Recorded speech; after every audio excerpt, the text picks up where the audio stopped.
Ed, calm down. Tord wouldn't run away, Matt grumbled, glaring at the frantic brunette. Ed had been listing off possible negative outcomes since he heard about the letter Tord left. He might. Think about it. He's been distancing himself lately. He doesn't talk to Tom as much, and he left a letter with a time, Ed babbled, pacing back and forth. But he's my best friend. Why? Why would he leave us? Did I do something? Tom whimpered softly, seemingly even more distressed. Matt grabbed the envelope from the coffee table and tossed it to Tom. Open it. I'm telling you, he's not running away, Matt said. Tom smiled, tearing it open. He began to read out loud.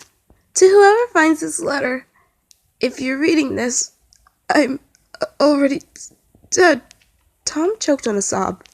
Matt snatched the paper from his hands. Knowing you guys, you've already opened it early. Well, I've made preparation for this. You can't save me. Please don't try. I don't want you to have to see the aftermath. I've written my will, and I've been planning this for quite a long time.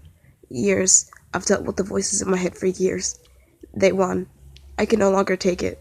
I'm so sorry you guys had to deal with me for so long. I wish I could have been a better friend. Goodbye. Matt looked extremely disturbed, tears threatening to fall. Ed stared off into space, tears silently falling. Tom covered his mouth with his hands, muffling broken sobs. No one knew what to say or how to react. There's an address. Maybe there's still a chance, Matt breathed, fighting not to let his voice waver. Ed startled, jerking his head to the ginger. Tom nodded, trying to calm the sobs that clawed at his throat. He stood, a determined look on his face, despite the tears that continued to fall. We have to! Tord is our friend! He can't!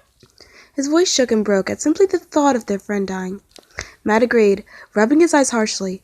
They wasted no more time, sprinting out the door. I know where to go! Follow me! Matt yelled, springing a glance behind him. You better be alive, he thought desperately. God, Matt prayed that they didn't arrive to find his mangled corpse.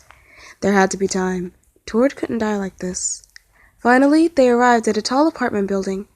Tom rushed towards the door, screaming over his shoulder, I'm going up! Call someone in case this goes south! Tom tripped multiple times racing up the stairs, heart beating out of his chest. Please, God, Tord, be okay. I can't lose you, he thought, tears burning past down his face. Why hadn't he noticed? Tord was his best friend. It was Tom's job to notice he was hurting like this. Reaching the top, Tom slammed the door open. Standing on the other side of the railing was a figure in red. Tord! Tom sobbed, staggering slightly. He was so very tired from running, and only adrenaline was keeping him from collapsing. Silver eyes met empty sockets as Tord turned to face him, face scarcely void of any emotions. You aren't supposed to see this, he said calmly, turning around fully to face Tom and holding onto the railing. Tom wanted to vomit. Tord, please don't. I don't know why you're doing this. Please don't jump, Tom choked out, gripping his pastel blue sweater with the death grip. Tord chuckled. Fucking chuckled. Why shouldn't I? What? So much to live for? He smiled softly, making the pit in his stomach grow. I'm sorry, Tom, but I don't. I have nothing to show but my scars and tears. I have done nothing right in my whole life. And now? Tord let go of the railing to hold his arms out beside him, a wild smile on his face. Now I'm going to do at least one thing right. I love you, Tom.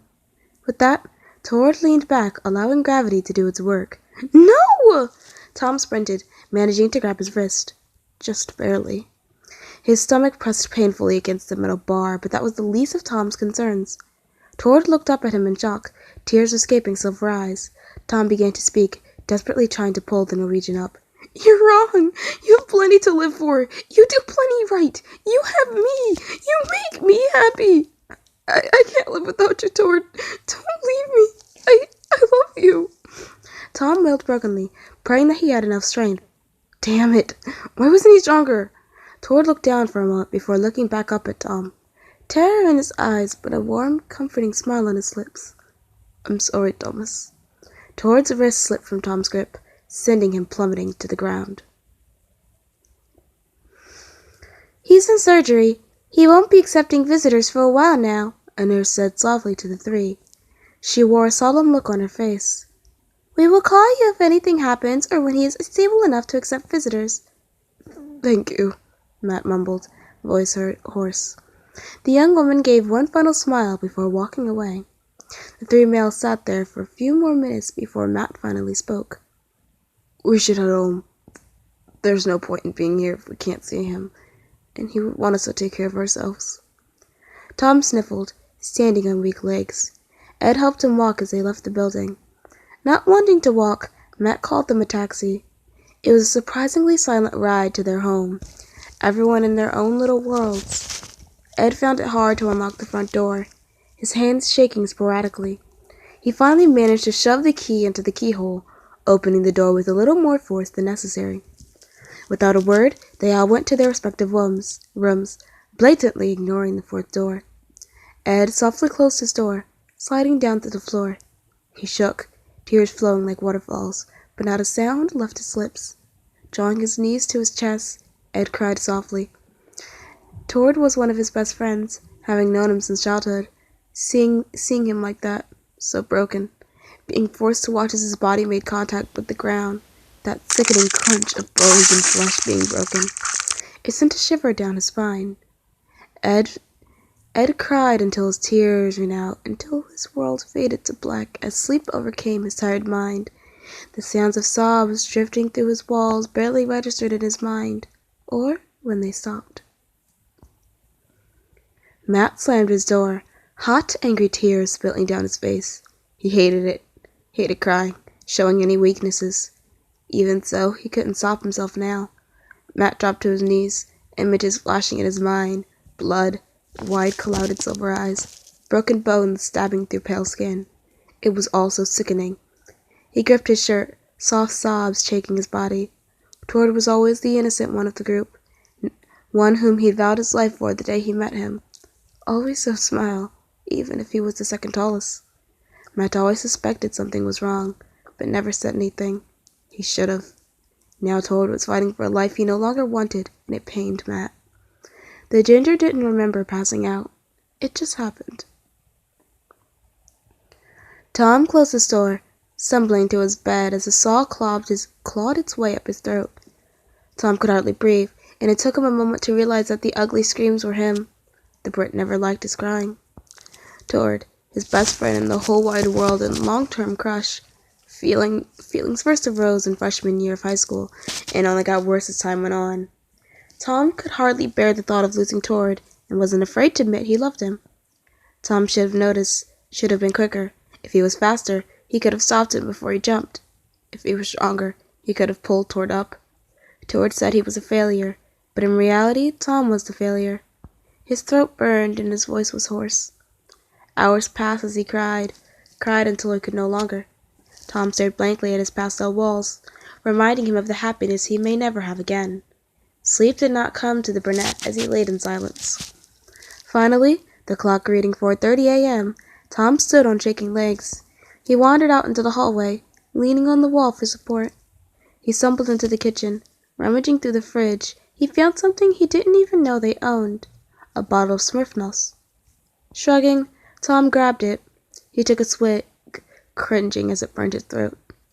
First time for everything, I guess, he mumbled, taking another swig. If you told Tom yesterday that he'd be standing in the middle of the kitchen at 4 a.m.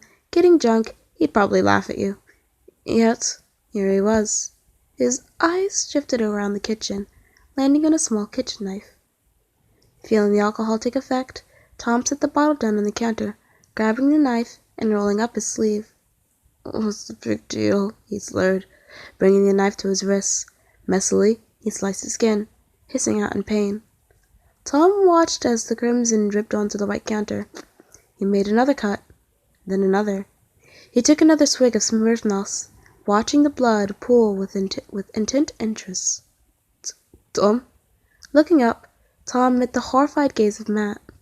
I'm feeling like fucking shit, he slurred, not caring at all. Matt moved quickly to take both the bottle and the knife from the drunk. Tom, you're drunk. And bleeding. Come on, let's get you all bandaged up, Matt stuttered, placing the items out of Tom's reach. Tom stuck his tongue out, stubbornly staying in his seat. With a pained sigh, Matt grabbed Tom's uninjured wrist, leading him to the bathroom. Sit here, he mumbled, grabbing some gauze. Tom pouted, sitting on the toilet lid. Matt was silent as he wrapped Tom's cuts. Why? He breathed, keeping his head down. I wanted to see why he did it so much, Tom shrugged, hiccuping. Matt said nothing, rubbing his eyes before standing. They both ignored the other's red and puffy eyes. Promise me you won't do that again, Matt said quietly, staring at Tom with pleading eyes. The drunk nodded, a yawn escaping him. Promise, he muttered, retreating to his room and collapsing into bed.